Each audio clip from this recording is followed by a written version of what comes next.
we have a major update with one of the most iconic Dodger players of all time.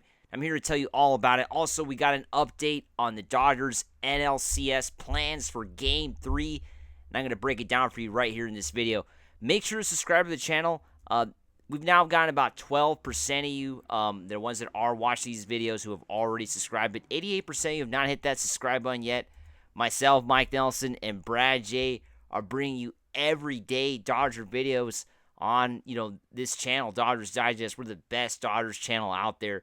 We're covering, of course, the NLCS closely, and we're also going to cover, hopefully, the World Series for the Dodgers and cover the off season. So you don't want to miss out. We're the best channel out there. Make sure to subscribe. Let's get right into it. Of course, Clayton Kershaw has announced that he will be coming back in 2025. This is, of course, just recently. He said he's going to be coming back next season. He wants to give it a go. Of course, it was a player option for Clayton Kershaw going into 2025. He had the option to, of course, decline the $10 million that he would be owed for next season.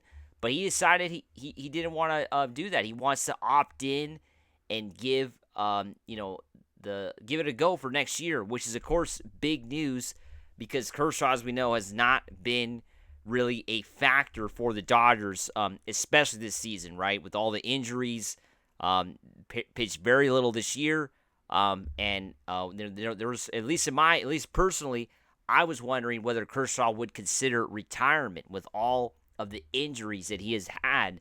And, he basically has nothing to prove, right? Clayton Kershaw has really nothing else to prove in his career. He's already going to go down as one of the greatest pitchers of all time.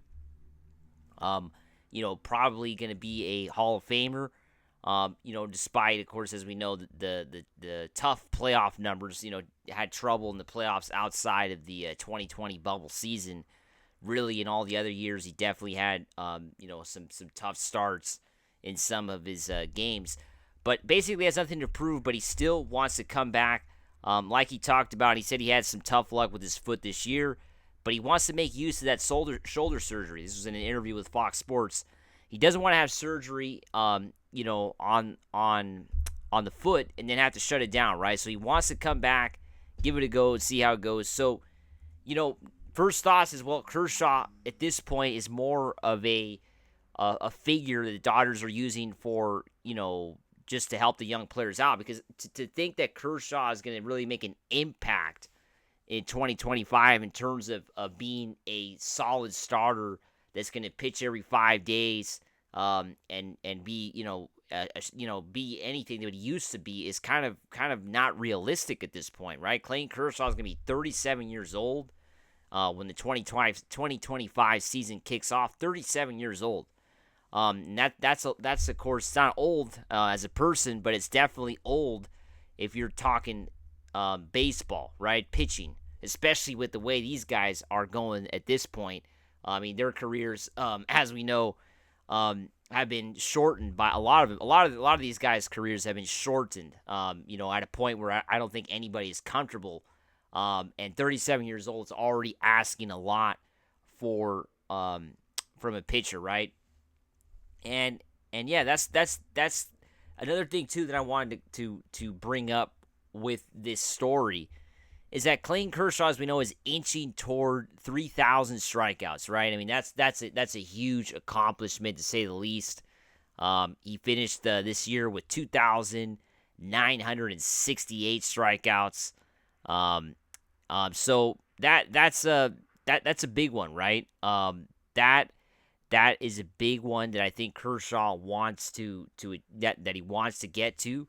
Right now, if you look at the numbers, I'm not good at math, but he is 32 strikeouts away from reaching the mark. Not 32 strikeouts. See, I'm really bad at math. You do the math. The Dodger, he is close to to reaching the 3,000 strikeout mark, and I think Kershaw wants to do it in 2025. Right, he wants to do it in 2025, and I think that's a huge deal, right? That's a huge deal for Kershaw to get to that 3,000 mark, and he wants to do it next season. So that's why he's coming back. I think that's one of the deciding factors on why he's coming back in 2025. Because you look at the stats from this year, I mean, there isn't a lot there that really jumps off the page, right? He only pitched in 7 games in 2024. Gave up a couple home runs, but, gave up 36 hits, and his ERA was 4.5. Imagine giving up 36 hits in only 7 games, striking out 24, which is not bad, but the ERA 4.5, which is definitely a concern, to say the least, for Kershaw, right? That is definitely a concern. So, I always, like I've talked about before here, I thought it was a mistake to bring Kershaw back this year. I think they should have let him walk. If he had the opportunity to go to Texas, wherever the rumors were. I know there was rumors that he was going to leave the Dodgers. There's been rumors going on about that for the last few years. I would have just let him walk. I mean, at this point, they're signing him just like, when the Lakers signed the late great Kobe Bryant. That's kind of what the Dodgers are doing here, right? I mean, the Lakers, just to give you the analogy, kind of signed Kobe Bryant at the end of his career, and then didn't really contribute much at the end, and it was really just more because they wanted him to stay with the Lakers for his entire career, right? And that's what the Dodgers, I guess, are doing with Kershaw. They want him to stay his entire career with the Dodgers. They don't want him to go anywhere else, but is that really helping the Dodgers? Comment below. Do you really think Kershaw is helping the Dodgers at this point, right? Is he really contributing in any way that's going to help them win world championships, right? Because this is what this is about. This is what it comes down to, at least for me, or I hope for Dodger fans out there. You want players that are going to help you win World Series, help you win world championships, and I just don't know if Kershaw is doing that at this point. I mean, tell me if I'm wrong. How does Kershaw help this team win a World Series this year, and how does he help them win a World Series next year? I mean, be honest. I mean, come on. Kershaw is not even pitching right now in the playoffs. He's absolutely he's out. He's out for the year. He's a non-factor for them right now. He is just a player that is really just giving them just like an extra manager in the dugout, right? And I don't know. I don't really think that really is a good thing. Next year, how is he going to help this team really achieve their goals? How does he do that at this point in his career? Comment below. What do you think? You think Kershaw helps the Dodgers out, at this point in his career? What do you think? He's going to be back, though. We're going to still support him because, we're Dodger fans, and we're going to support anybody that wears Dodger blue. Let's get into the next story. So Shohei Ohtani is going to be staying at leadoff. This is the latest from Dave Roberts.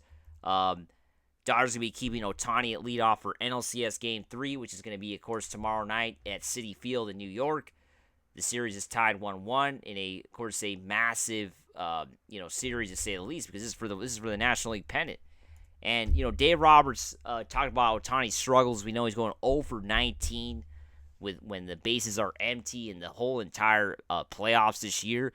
He feels this is isolated. There's been times when he has a reset, as all hitters do.